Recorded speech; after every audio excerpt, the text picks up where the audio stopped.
Hello guys, स्वागत है आपका सिटीजन सी चैनल पर। और आज आप देखने वाले हो 2007 में आई अंडररेटेड स्लैशर टिम्बर फॉल्स का ब्रेकडाउन, जिसके डायरेक्टर हैं टोनी गिगलो। ये एकदम रॉन्गटन के थीम वाली फिल्म है जो मेरे जैसे लोगों को काफी ज्यादा पसंद आती है, इसलिए आपको भी आएगी।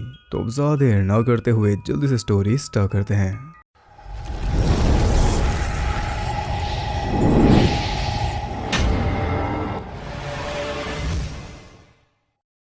मूवी के स्टार्ट में हम देखते हैं एक लड़की सैरा को, जिसकी हालत से साफ है कि किसी ने इसके टॉर्चर में कोई कमी नहीं छोड़ी। उसके दोनों हाथों में चाकू घुसे थे और बड़ी बेरहमी से उसे टेबल पर बांधा हुआ था। साथ ही बगल वाले रूम में लटका हुआ था उसका बॉयफ्रेंड जेम्स, और ये सब करने वाला भी उसी रूम में अपना हथियार तेज कर रहा था। और किसी तरह दर्द को सहन करते हुए सैरा ने अपने दोनों हाथ बाहर निकाले और वो फ्री होकर वहां से निकल रही थी, लेकिन फिलहाल वो जेम्स को बचा नहीं सकती और ये बात वो भी जानता है, इसलिए सैरा चुपचाप उसे छोड़कर चल दी। लेकिन उसके सीढ़ियों पर कदम रखते ही आवाज हुई, जिसे सुनते ही रूम में मौजूद डिफॉर्म आदमी अपनी खतरनाक डबल ब्लेड वाली शिकल लेकर उसके पीछे लग गया और भागते हुए सैरा पहुंच गई एक क्लिफ पर। अब भागने का कोई रास्ता नहीं बचा।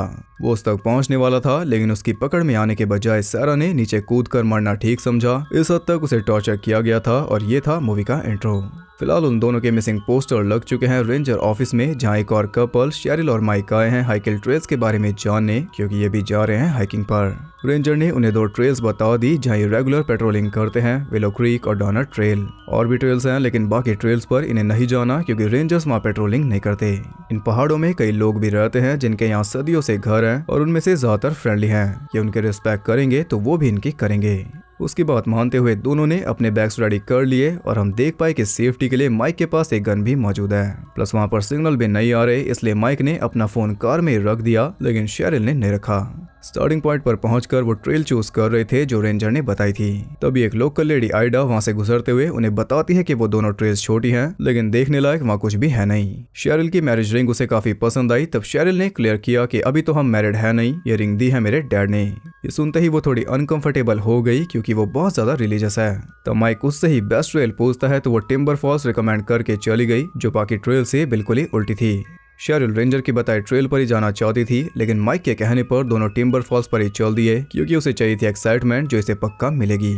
नेचर का मजा लेते हुए वो एक अच्छी जगह पर रोमांस करने लगे। तभी वहां से गुजर रहे 3 लोकल हंटर्स डैरिल, ब्रॉडी और लॉनी आकर उनसे उलझ गए, जिससे माहौल काफी टेंस हो गया। वो माइक को अपने द्वारा बनाई हुई अल्कोहल टेस्ट करने को देते हैं, जिसके एक सिप के बदले वो $50 मांगने लगे, क्योंकि उनके मुताबिक अब पूरा जारी बेकार हो गया। इस बर्ताव को देखते हुए माइक अपनी गन निकाल रहा था, लेकिन शेरिल के कहने पर उसने चुपचाप पैसे दे दिए। पैसे मिलते ही वो भी चुपचाप चले गए, यानी वो भी बस मजे ले रहे थे और खुले में रोमांस करना इन्हें काफी महंगा पड़ गया। माइक के पास गन होने की वजह से शेरिल काफी गुस्सा हो गई थी, इसलिए ना चाहते हुए भी उसने सारी बुलेट्स पानी में फेंक दी, यानी इन दोनों में से माइक अकेला बेवकूफ नहीं है। अब वो फिर से आगे बढ़ रहे थे कि तभी अचानक क्लाइड नाम के एक रेंजर के सामने आने से दोनों चौंक गए, क्योंकि यहाँ पर तो किसी रेंजर को नहीं होना चाहिए। 2 रास्तों के अलावा और किसी पर पेट्रोलिंग नहीं होती, तो ये यहाँ पर क्या कर रहा है। खैर, उनसे थोड़ी बातें करके क्लाइड उनसे उनके चर्च के बारे में पूछता है, लेकिन इन्होंने कोई भी चर्च ज्वाइन नहीं कर रखी। इस बात से उसे थोड़ी हैरानी हुई। अब सूरज ढलने वाला था, इसलिए क्लाइड से पता करके दोनों ने एक सुंदर सी जगह पर टेंट लगा लिया और रात होते ही दोनों रोमांस में लग गए, लेकिन टेंट के बाहर से कोई उन्हें देख रहा था। बाद में शेरिल ने शादी की बात छेड़ दी, इसलिए गुस्सा होकर माइक बाहर आ गया आग बुझाने, और तभी कोई आवाज हुई जिसे माइक ने अवॉइड कर दिया। अगली सुबह शेरिल अकेली चली गई लेक में नहाने, लेकिन वहां भी कोई मौजूद था। जैसी वो नहाकर निकली, उसे डिस्फिगर्ड आदमी ने उसे दबोच लिया। इधर माइक जागा तो शेरिल गायब थी। वो भी लेक पर पहुंच गया, जहां शेरिल का लॉकेट पानी में पड़ा था। जैसे ही उसने लॉकेट उठाया, जंगल में से आवाज आई गोली चलने की, जिसे सुनकर जल्दी से वो जंगल में भागा, और जल्दी के चक्कर में फिसलने से उसका हाथ इंजर्ड हो गया, लेकिन बिना 1 सेकंड रुके रुमाल बांधकर उसने खोज जारी रखी। तभी वही 2 हंटर्स उसे दिख गए, जिनके हाथ में शेरिल का टॉवल था, इसलिए पीछे से डैल पर अटैक करके माइक ने उसकी शॉटगन उठा ली। तभी लॉनी भाग गया। उस पर गन तान कर वो शेरिल के बारे में पूछता है, तो वो कहता है कि टॉवल रास्ते में पड़ा था, और कहीं ना कहीं उसकी बात में सच्चाई दिख रही थी, इसलिए माइक ने उसे छोड़ दिया। लेकिन तभी अपना चाकू निकालकर डैरिल ने उसे दबोच लिया, पर माइक किसी तरह उसे पीछे हटाकर गन से मारकर बेहोश करके चल दिया। वो वापस पहुंचा टेंट पर, लेकिन वहां कोई टेंट था ही नहीं। इनका सारा सामान गायब हो चुका। अब और कुछ तो इसे नहीं पता, बस इतना पता है कि इसे शेरिल को ढूंढना है। वो फिर से चल दिया जंगल में। रास्ते में हाथ पर खून की बूंद गिरने पर उसे ऊपर लटके हिरन की कटी फटी लाश देख गई, जो कि एक ट्रैप था। उसके चक्कर में पीछे हटते हुए उसका पैर फंस गया एक बियर ट्रैप में। तभी आइडा वहां पहुंच गई और वो उसके सामने बेहोश हो गया। आँख खुलने पर वो मौजूद था आइडा के घर में, जिसने अच्छे से उसकी मरहम पट्टी कर दी थी। माइक को फोन चाहिए था, लेकिन उसके पास एक ट्रांसमीटर है जिससे वो रेंजर्स को बुला लेगी। इन्फेक्शन रोकने के लिए उसने माइक के वुंड्स पर वही अल्कोहल डाल दी, जिससे उसे काफी दर्द हुआ, पर उसने किसी तरह उसे सहन कर लिया। वो उससे शैल के बारे में पूछ रहा था, लेकिन उसने शैल को नहीं देखा। माइक के कहने पर वो रेंजर्स को इन्फॉर्म करने चली गई। तभी माइक को ढूंढते हुए ब्रॉडी वहां पहुंच गया, लेकिन आइडा ने किसी तरह उसे वापस भेजकर माइक को बचा लिया। पर टेंशन की बात यह है कि रेंजर से कांटेक्ट नहीं हुआ, इसलिए माइक गॉड को कोसने लगा, जो कि आइडा को मंजूर नहीं। उसने काफी प्यार से माइक को मना किया कि यहाँ पर गॉड को गाली मत दो, लेकिन उसकी आंखों में गुस्सा साफ दिख रहा था। माइक को शैल की काफी चिंता हो रही थी, पर आइडा के मुताबिक रेंजर्स पेट्रोलिंग के वक्त उसे ढूंढ लेंगे। वो माइक को अच्छे से गोली दे रही थी, लेकिन यहाँ इससे एक छोटी गलती हो गई। इसने माइक को पुकारा माइकल के नाम से, जो या तो इसके पेरेंट्स को पता है या फिर लिखा है इसके पासपोर्ट पर, यानी कि आइडा ने ही इनका सामान चुराया। वो उस पर चोरी का इल्जाम लगा देता है, तो बदले में वो कहती है कि मैंने 2 बार तुम्हारी जान बचाई, लेकिन ये तो कोई जवाब नहीं बना। तभी माइक को शक हुआ कि शेरिल अंदर है, इसलिए वो चेक करने जा रहा था, तो आइडा रॉड लेकर सीधा उससे भिड़ गई। वो बताती है कि मैंने कल रात सब कुछ देख लिया जो तुम दोनों कर रहे थे, और वो गॉड को मंजूर नहीं। वो उसके जख्मों पर अटैक कर रही थी, पर माइक किसी तरह उसे नॉक करके पहुंच गया अंदर रेडियो तक, लेकिन वो डेड था। तभी वहां पर उसे मिल गया एक सीक्रेट रास्ता जो जा रहा था नीचे बेसमेंट में। वो नीचे पहुंचा तो वहां उसे मिले कई सारे जार्स, जिनमें मौजूद थे कई सारे फीटसेस और साथ में जीसस भी। इससे आप काफी कुछ समझ गए होंगे, क्योंकि ऐसी कई मूवीज आपने देखी हैं। वहाँ मौजूद दरवाजे को खोलकर वो एक लंबे चौड़े तहखाने को पार करके शैल तक पहुंच गया, और ये वही जगह है जहाँ स्टार्टिंग में कपल बंद था।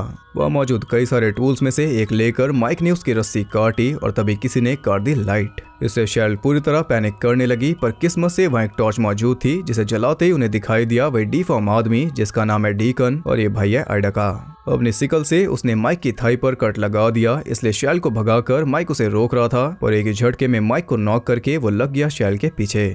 घबराहट में भागते हुए वो पहुंच गई रोड तक, जहाँ से गुजर रहा था क्लाइड। किसी तरह उसने कार रुकवा ली। वो शैल को हिम्मत दे रहा था, तभी डीकन वहां पहुंच गया, इसलिए शैल तो डर के मारे गिर गई। अब वो क्लाइड के सामने ही था, पर उल्टा क्लाइड ही उसे सुनाने लगा कि तुम एक भी काम ठीक से नहीं कर सकते। अगर ये भाग जाती तो यानी कि शैल मौत के हाथों से छूटकर आ गई है मौत के मुंह में, क्योंकि क्लाइड है इसका जीजा, यानी कि आइडा का हस्बैंड और इस पूरे कार्यक्रम का हेड। शैल को बेहोश करके वो उसे वापस ले आए, जहां आइडा ने कपल को शादी के लिए रेडी कर दिया, क्योंकि अब ये इनकी शादी करवाएंगे, ताकि जो पाप इन्होंने कल रात टेंट में किया वो वैलिड हो जाए। वेडिंग में वो तीनों काफी खुश थे, जबकि जिनकी हो रही है वो रो रहे थे। माइक उसकी बातें नहीं मान रहा था, इसलिए क्लाइड ने जबरदस्ती मनवाकर शादी संपन्न करा दी। तभी डीकन शैल को उठाकर ले गया। माइक की फ्रीडम मांगने पर क्लाइड नहीं मानता, इसलिए उसने गॉड को गाली दे दी, तो बदले में क्लाइड ने उसे धो दिया।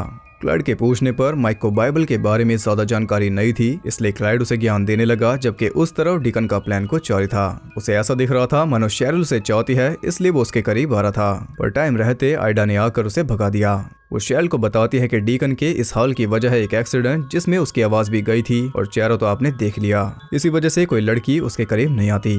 आइडा क्लाइड के साथ काफी खुश है, सिर्फ एक ही कमी है, और वो है बच्चा। इनके सभी बच्चे पैदा होने से पहले मर गए, कोई भी 8 महीने से ज्यादा नहीं बचा। उनकी बॉडीज उन जार्स में पड़ी है, और यहाँ फाइनली हम इनका मोटिव जान पाए। ये हाइकिंग पर आने वाले कपल्स को कैद करते हैं, ताकि वो एक बच्चा पैदा करके इन्हें दे दें। क्लाइड ने इनकी शादी कराई ताकि एक बच्चा इन्हें दे सकें। अब आप कहोगे तो अब तक इन्हें बच्चा क्यों नहीं मिला? उसका रीजन है इसका लाडला भाई। जिस भी लड़की को ये पकड़ते हैं, डीकन उसका रेप करके इनका प्लान फेल कर देता है, लेकिन इस बार वो ऐसा नहीं करेगा। उसने आइडा को प्रॉमिस किया है, जो कि अभी टूटने वाला था। उन्होंने माइक को शैल के पास छोड़कर वार्निंग दे दी कि अगर कल सुबह तक काम नहीं हुआ तो ये शैल का कोई ना कोई पार्ट काट देंगे। ये सुनते ही माइक ने फिर एक बार उन्हें गाली दे दी, तो बदले में क्लाइड ने उसके हाथ पर कट लगा दिया, और जाते जाते बता गया कि ये जगह 6 मीटर अंडरग्राउंड है, चिल्लाने से कोई फायदा नहीं होगा। इस सबसे फ्रस्ट्रेट होकर माइक ने चारों तरफ तोड़फोड़ मचा दी, और इसी तरह सुबह हो गई। शैल के जागने पर माइक उसके बगल में सोया हुआ था, जिससे उसे थोड़ा सुकून मिला, और तभी डीकन आकर उसे ले गया, और वो तड़पती रह गई। आइडा के चेक करने पर कोई अटेम्प्ट नहीं हुआ था। तब क्लाइड के पूछने पर माइक कहता है कि ये सब पागलपन है। बदले में क्लाइड कहता है कि शादी से पहले सब कुछ कर रहे थे, लेकिन शादी के बाद अब ये पागलपन है। घर वादे के मुताबिक आइडा अपनी किट लिए शैल के पास जाकर बताती है कि कैसे कॉलेज में इसने एवोल्यूशन की थ्योरी को नकारते हुए टीचर को सम्मानपूर्वक कहा था कि मैं बंदर से नहीं आई, बल्कि मुझे भेजा है गॉड ने, इसलिए कॉलेज ने भी इसे सम्मानपूर्वक घर पर बैठा दिया था। उसकी हालत देखकर शैल उसे हेल्प ऑफर करती है, लेकिन उसने सीधा ही उसकी एक उंगली काट दी। सिंपल सी बात तो यह है कि जब सब कुछ गॉड की मर्जी से हो रहा है, तो जो इन हैवानों को बच्चा नहीं हो रहा, वो भी तो गॉड की मर्जी होगी। ये बात इनके दिमाग में क्यों नहीं आ रही? इधर डीकन ने कोड़े से बुरी तरह माइक की पीठ छीलकर उस पर वही अल्कोहल डालकर उसे बुरी तरह तड़पा दिया। उधर ब्रॉडी क्लाइड से उन दोनों के बारे में पूछता है तो वो कहता है कि वो तो चले गए, लेकिन ब्रॉडी नहीं माना क्योंकि इसने उनकी कार देखी थी। उसे क्लाइड पर शक हो रहा था, इसलिए वो बात टालकर वहां से निकल गया और जाकर कार को डुबा दिया पानी में। रात होते ही वो फिर से माइक को शैल के पास ले आए। तब वो कहता है कि हमारी फैमिली हमें किसी भी तरह ढूंढ लेगी, लेकिन वो तब ना जब उन्हें कार दिखाई देगी। उनके जाते ही माइक शैल को हिम्मत दे रहा था कि सब कुछ ठीक है, लेकिन वो हालात जानती है। सब कुछ ठीक होता तो ये यहाँ पर बंदी क्यों होती। वो कहते हैं कि क्यों ना हम उनकी बात मान ले, लेकिन माइक जानता है कि शैल के प्रेग्नेंट होते ही ये मारा जाएगा और बच्चा मिलते ही शैल भी। वो उसे भरोसा दिलाता है कि चाहे कुछ भी हो जाए मैं तुम्हें बाहर निकालूंगा। अगली सुबह भी अटेम्प्ट ना होने से वो सभी गुस्सा थे। तभी क्लाइड को रेंजर एवलिन का कॉल आता है क्योंकि शैल की मॉम ने मिसिंग रिपोर्ट फाइल कर दी, साथ ही ढूंढने वाले के लिए तगड़ा इनाम भी रख दिया। उसके कॉल उठाते ही माइक ने चिल्लाने का ट्राई किया तो डीकन उसे बाहर ले गया और क्लाइड ने बात संभाली। पूछताछ के लिए एवलिन ब्रॉडी के पास जाती है तो वो कुछ भी नहीं बोलता फालतू के झंझट से बचने के लिए, लेकिन इनाम की बात सुनते ही वो इंटरेस्टेड हो गया। इधर डीकन फिर एक बार मौके का फायदा उठाकर अपनी बहन का प्लान फेल कर रहा था और सिर्फ शेरिल ने अपने हाथ खोल लिए। दूसरे रूम में क्लाइड और आइडा एक रॉड गर्म करते हुए माइक को अपनी बात मानने के लिए कह रहे थे, लेकिन माइक तैयार नहीं होता। उसने सीधा ही उन्हें आईना दिखा दिया कि पुलिस खोज में लग चुकी है, इसलिए तुम डर रहे हो। साथ ही कई गालियां भी दे दी, इसलिए आइडा ने तपती रॉड उस पर दाग दी। उसकी चीख सुनते ही शैल उस तरफ जा रही थी, पर डीकन उसे जकड़कर फोर्स करने लगा, इसलिए उसकी चीख सुनकर उल्टा वो लोग वहां पहुंच गए और मामला संभल गया। या फाइनली हर कोई परेशान हो चुका था क्योंकि बात कुछ ज्यादा आगे बढ़ गई। इसलिए हेल्ड बैक ना करते हुए माइक कहता है कि गॉड को अगर तुम्हें बच्चा देना होता तो वो उन्हें पैदा होने से पहले ना मारते, और इतना सच तो किसी को भी हजम नहीं होगा। गुस्से में आइडा उसके वोंट्स को दबाने लगी, लेकिन दर्द को सहते हुए वो टस से मस नहीं हुआ। इसलिए अब ये टॉर्चर करेंगे शैरल को, और इतना सुनते ही वो पागलों की तरह हंसने लगी क्योंकि ये पहले से 2 मंथ्स प्रेग्नेंट है। ये स्ट्रिप पर माइक को सरप्राइज करना चाहती थी, लेकिन जिंदगी ने इन दोनों को सरप्राइज कर दिया। माइक इस बात से पूरी तरह हैरान था, लेकिन आइडा के तो पैरों तले जमीन खिसक गई। उनके मुताबिक ये बच्चा अपवित्र है, यानी इस बार भी इसे बच्चा नहीं मिलेगा। वो पूरी तरह टूट गई। इस बीच ब्रॉडी और डॉनी बाहर आ चुके थे चोरी छुपे माइक और शैल को ढूंढने, पर दरवाजा खोलते हुए उनसे आवाज हो गई, इसलिए ये दोनों चेक करने ऊपर चले गए। इसी बीच माइक कटर उठाने का ट्राई करता है और इसी बीच डॉनी को इस तहखाने का भारी दरवाजा मिल गया। उसके खुलते ही माइक हेल्प के लिए चिल्लाने लगा, लेकिन तभी क्लाइड ने एक कुल्हाड़ी डॉनी के सर में घुसा दी। नीचे ब्रॉडी भी जास तक पहुंच गया, तभी आइडा ने उसे भी गोली मार दी, जिससे फिलहाल तो ये बच गए, लेकिन हर बार ये पॉसिबल नहीं होगा। दोनों हंटर्स को उन्होंने वहीं पर गाड़ दिया। आइडा कह रही थी कि अबॉर्शन करके उसे दोबारा प्रेग्नेंट करवाएंगे, लेकिन ये भी तो एक सिन है। क्लाइड के मुताबिक इन्हें उन दोनों को मारना होगा क्योंकि यही एक हल है, और ये सुनकर आइडा काफी दुखी हो गई क्योंकि इन्हें फिर से नया कपल ढूंढना होगा। उसे वहीं छोड़कर क्लाइड गन लेकर नीचे जाता है तो माइक बैठा था अपनी चेयर पर, लेकिन इसके शूट करने से पहले ही उसने कटर घुसा दिया इसके गले में, फिर इसी की गन से इसे शूट कर दिया, जिसकी आवाज आइडा तक भी आ गई। बट इसको अच्छे से कवर करके वो नीचे आई तो उसे मिली क्लाइड की बॉडी, जिसे देखकर वो पूरी तरह टूट गई। तभी माइक ने पीछे से हमला बोल दिया, लेकिन फुर्ती दिखाते हुए आइडा ने शवल मारकर उसे गिराया, फिर उस पर चढ़कर वही कटर कई बार घुसाया उसके पैर में। वो उसकी जान ले लेती, लेकिन टाइम रहते शैल ने शवल से मारकर उसे बेहोश कर दिया। माइक चलने की हालत में नहीं था, इसलिए शैल ऊपर जाकर क्लाइड के रेडियो से कांटेक्ट करने का ट्राई करती है, और किस्मत से एवलिन ने उसे सुन लिया। पर उनकी बात हो पाती इससे पहले डीकन ने उसका गला दबोच लिया, जिससे रेडियो टूट गया। वो उसका दम घोट देता, लेकिन तभी शेरिल हाथापाई में गिरा क्रॉस उसके मुंह में घुसाकर फ्री हो गई। उसकी आवाज लगाने पर माइक हथियार लेकर ऊपर आने लगा, और इतने में शेरिल डीकन से फाइट कर रही थी। लड़ते हुए दोनों नीचे गिरकर शेल्फ के नीचे आ गए और डोर ब्लॉक होने से माइक लॉक हो गया। बची कुची जान लगाकर भागते हुए शेरिल अल्कोहल जार उठाकर बाहर भाग गई, और उसके पीछे डीकन भी, लेकिन ये था एक ट्रैप। शेरिल ने जार में आग लगाकर उस पर फेंक दिया और देखते ही देखते वो जलकर मर गया। लेकिन बारिश भी हो रही है। यार यहाँ फाइनली ये नाइटमेयर खत्म करके वो सुकून से मिल रहे थे, लेकिन आइडा भी जिंदा थी। उसने एक हथियार लेकर उन पर हमला बोल दिया और शेरिल को बचाने के चक्कर में वो घुस गया माइक के पेट में, लेकिन इस बार बिना कोई गलती किए शेरिल ने डीकन के सिकल से उसकी गर्दन काट दी। माइक का काफी खून बह रहा था, अगर जल्दी से इसे हॉस्पिटल नहीं ले जाया गया तो ये खत्म समझो। इस पैनिक में शेरिल इधर उधर हाथ मारने लगी और किस्मत से कबर्ड में उसे एक फोन मिल गया, लेकिन उसमें सिग्नल नहीं थे। काफी कोशिश के बावजूद भी माइक बेहोश हो गया और तभी फाइनली कॉल लग गया। इसके बाद हम आ जाते हैं सीधा 1 साल बाद, और हम देखते हैं कि शेरिल का बच्चा उसके साथ है, और लकीली माइक भी जो अब सहारा लेकर चलता है, यानी कि हैप्पी एंडिंग।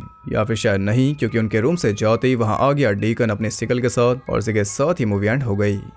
तो मूवी सीक्वल की उम्मीद के साथ एंड हुई, लेकिन सीक्वल इसका कभी आया नहीं। जबकि एक सीक्वल तो आना चाहिए था जिसमें बच्चा भी शामिल होता और उसमें शेरिल एक बार फिर से डीकन से लड़ती और इस बार उसे अच्छा सबक सिखाती। खैर फन फैक्ट यह है कि ब्राजील में ये रिलीज हुई थी रॉन्ग टर्न 2 के नाम से और मैक्सिको में रिलीज हुई थी रॉन्ग टर्न 3 के नाम से। जबकि रॉन्ग टर्न 2 भी 2007 में ही आई थी, लेकिन ये आई थी उससे पहले, तो ब्राजील के लोगों ने रॉन्ग टर्न 2 को नकली समझा होगा और इसे असली। बाकी $2.6 मिलियन के बजट में इसने कमाए $6,80,299। लेकिन मुझे तो ऐसी मूवीज पसंद है। तो आप बताइए आपको मूवी कैसी लगी। अगर वीडियो पसंद आई तो इसे एक लाइक जरूर करना और कमेंट करके ये बताओ कि स्लैशर में कौन सी चीज मिसिंग थी, सभी आराम से बता देंगे। ऐसी और इंटरेस्टिंग वीडियोस देखते रहने के लिए चैनल को सब्सक्राइब करके बेल नोटिफिकेशन कॉल पर सेट कर लो ताकि नोटिफिकेशन आपके पास आने का प्रयास करती रहे। और ज़्यादा कनेक्टेड रहने के लिए आप मुझे इंस्टाग्राम पर फॉलो कर सकते हो, वहाँ आपको बहुत कुछ जानने के लिए मिल जाएगा और साथ ही बाकी जगहों पर भी जिनके लिंक्स आपको नीचे मिल जाएंगे। तो मैं मिलता हूँ आपसे अगली वीडियो में, तब तक के लिए सबको बाय।